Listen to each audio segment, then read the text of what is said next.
दोस्तों, आंकड़े तो कुछ और कहते हैं लेकिन दिखाते कुछ और हैं। दिखाना भी जरूरी है, 48 घंटे तक माहौल बनाना जरूरी है, वरना दिहाड़ी मिल जाएगी क्या? नहीं मिल पाएगी।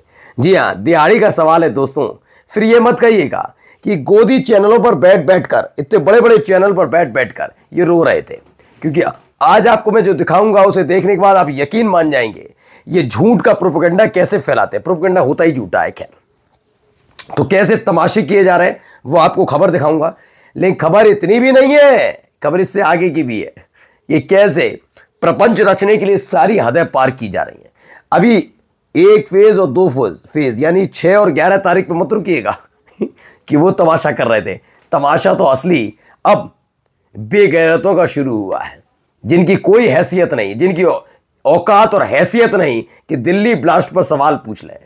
ये पूछ लेते मोरबी में पुल ढहने की वजह से मरने वाले लोगों की तरफ से सरकार से सवाल। उनकी औकात और हैसियत नहीं जो किसानों के आंदोलन पर सरकार से सवाल पूछ लेते। वो तो किसानों को उग्रवादी बता रहे थे।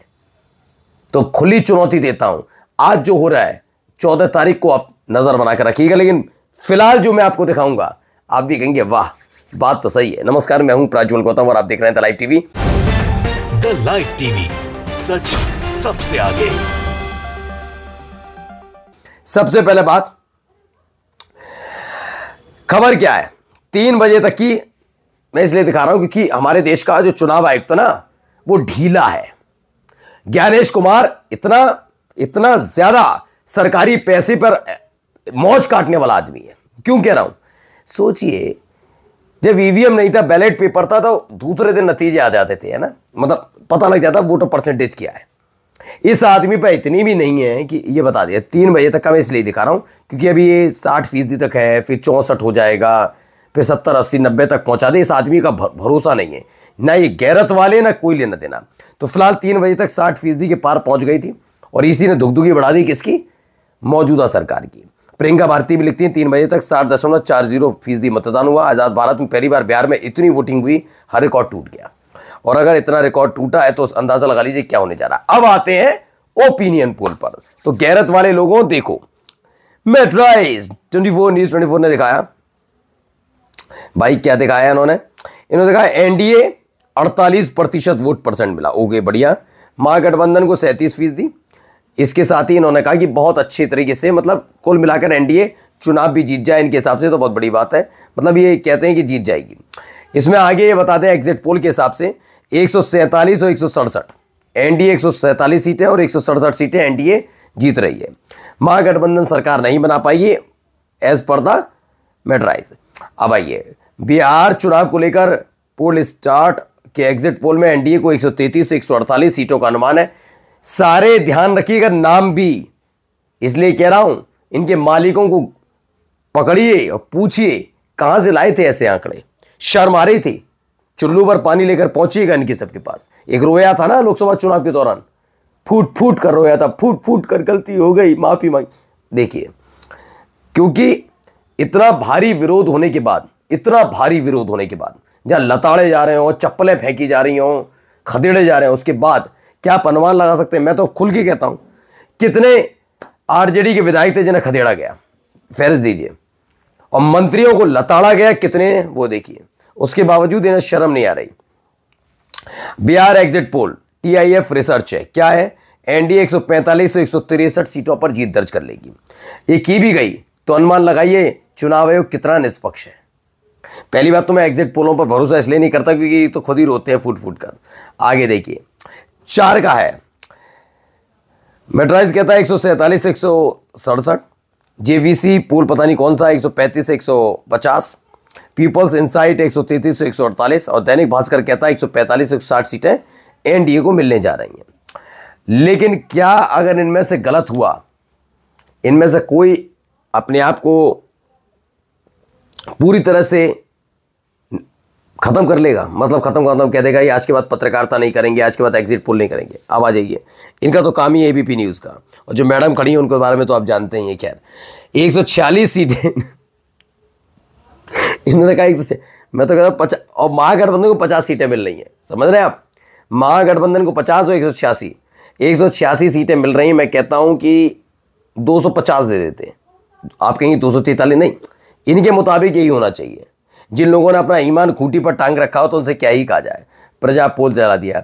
133 से 159 सीटें एनडीए को, महागठबंधन को 75 से 101 सीटें, ये दावा कर दिया। जबरदस्ती का दावा हिंदुस्तान का। चलने दीजिए, क्योंकि ऐसे ही दावे आपको याद होगा 400 पार था लोकसभा चुनाव में, हाफ गई बीजेपी। नरेंद्र मोदी साहब, जिनके नाम का आंधी तूफान जलजला और ये और वो तमाम तमाशे, और इस देश के बिके हुए ईमान वाले पत्रकार कहते हैं आंधी तूफान जलजला आ जाता है, बिजली कड़कती है, कहते हैं ना, वो भी हाफ गए थे। 240 पर आ गए थे, याद है? 400 पार पहुंचे, कुछ ना तो 450 कह दिया था, 450 जीत गया, 450। मोदी जैसा कोई नहीं। बाद में हैसियत और औकात सबकी पता लग गई। अब आइए, दैनिक भास्कर कहता है 145 से 160 सीटें, ठीक है। मेट्राइज कहता है कि 147 से 167 सीटें, ओके, और वो ये भी बढ़िया। पीपल्स प्लस ने कहा नहीं 133 से 159 सीटें। अब ये चाटने वालों को देखिए कितनी चढ़ चाटुकारता होती है। देखिए, एबीपी न्यूज कहता है ना हमसे ज्यादा बेहतर कौन, 133 से 148। जेवीसी कहता है हम भी तो हैं लाइन में, 135 से 150। मैं कहता हूं बिल्कुल हो सकता है, आप लोग जो चाहें वो हो सकता है। पीपल्स प्लस 133 से 159 सीटें बताई हैं, और महागठबंधन के लिए 75 से 101 सीटें। ये बता दिया गया भी यही होने जा रहा है, यही लास्ट है। अब एक आदित्य कुमार लिखते हैं एग्जिट पोल, इंडिया 145, एनडीए 76। मैं इस पर भी नहीं कहूंगा, मैं ये नहीं कहना चाह रहा कि उनकी मानिए, उनकी मत मानो, उनकी मानो। क्यों? एग्जिट पोल इस देश के अंदर धराशायी हुए हैं। हरियाणा चुनाव का इसलिए जिक्र नहीं करूंगा, धांधली खुलकर आ रही है। महाराष्ट्र में क्या किया सबको पता है, सबको पता है। जिस हरियाणा के अंदर मंत्री से लेकर नेता तक, और लोकसभा चुनाव के दौरान तो सांसदों को लताड़ा जा रहा था, डंडे लेकर दौड़ाया जा रहा था, उन सांसदों को वोट दे रही थी हरियाणा की जनता। एज पर द रिजल्ट उनको दे रही थी, और फिर भी वोट चोरी नहीं हुई। वोट चोरी नहीं हो सकती। सोचिए, जिसे लताड़ा जा रहा हो उनके लिए। मैं अब भी नहीं कह रहा, इस पर ही भरोसा करिए, 145 आ रही है इंडिया की, मैं नहीं कह रहा, और ना हम कोई ओपिनियन पोल और एग्जिट पोल दिखा रहे हैं।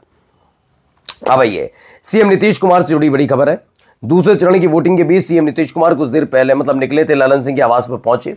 अब ये मुलाकात क्यों जरूरी हो गई ये भी समझिए आप, ठीक है, ये भी बहुत जरूरी हो जाती है। अब इन सब के बीच देखिए, ये बहुत जरूरी है आज के दिन, ये देखना जरूरी है।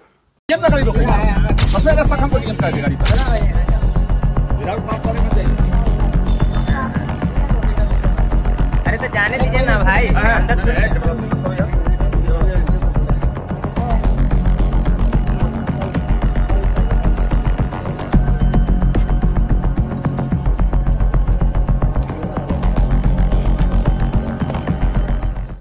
तो आधी रात स्ट्रांग रूम में घुसी एडीएम की गाड़ी और उसे रोककर चेक किया। वाकई कहा गया कि ये करना है, ये करते रहना है, क्योंकि यही सारा खेल है। इसके चक्कर में नहीं पड़ना कि इसे कितनी सीटें मिल रही है। अगर यही सीटों पर लगे रह गए तो चुनाव जीत ही गए। इस चाहते यही हैं। देखा नहीं आपने कहाँ की ईवीएम मशीन जहाँ रखी हुई, स्ट्रांग रूम वहाँ के सीसीटीवी कैमरे बंद हो जाते हैं। अब आइए अगली खबर, ये है बिहार चुनाव। बघा रामनगर विधानसभा क्षेत्र के दून पंचायत के लोगों ने चुनाव का बहिष्कार किया था। फिर भी चुनाव कौन जीत रहा है? एनडीए। मैं नहीं कह रहा, ये अलग अलग खबरें निकलकर सामने आई। अब ये आप अंदाज़ा लगाइए कि इस तरह की खबरें चलाने के बावजूद इन लोगों को शर्म नहीं आती। खबर चलाकर फिर रो भी लेते हैं, नाक पूंछ भी लेते हैं, चले भी जाते हैं घर, पता नहीं आंखें कैसे मिलाते होंगे। नमस्कार।